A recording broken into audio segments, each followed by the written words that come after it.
Hello বন্ধুরা, দেখতে পাচ্ছি এই মুহূর্তে শালবনের মধ্যে রয়েছে আমি। সামনে খেজুর গাছ, এখনও রস দেওয়া শুরু হয়নি। রস দিলে এটা ছিলতে লাগতো। যাই হোক, এই গাছগুলোতে সম্ভবত রস দেয়নি খেজুর রস। ঠিক আছে, তো এগুলো শাল পাতা, দেখতে পাচ্ছি শাল পাতা, শাল গাছ, ছোটো ছোটো গাছ। এখানে অনেকে চাষাবাদ করে জঙ্গলের মাঝখানে কিছু জমিতে। কিছু পাহাড়ের টুকরো রয়েছে।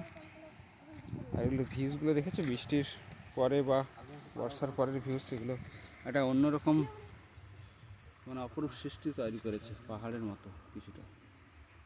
এটা যদি ভালো করে ফটো তোলা যায়, কেউ বুঝতেই পারবে না যে এটা মাটির ঢিপি বলে, লাল মাটির ঢিপি। আর এগুলো শাল গাছ, দেখতেই পাচ্ছ, শাল পাতা। আর সামনে নদী বয়ে চলেছে।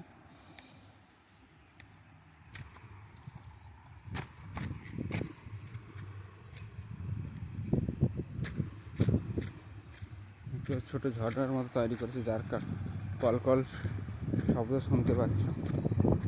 জলের এক কলকলানি শব্দ, খুব সুন্দর এক দৃশ্য। ছোটো ছোটো পাহাড়ের স্তূপ, এগুলো শাল গাছ, শাল গাছের বন। ছোট্ট নদী বয়ে চলেছে।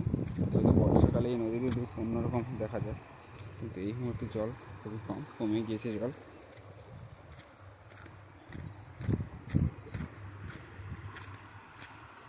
পাহাড়ি নদী তো, তাই নুড়ি কাকর ভরা।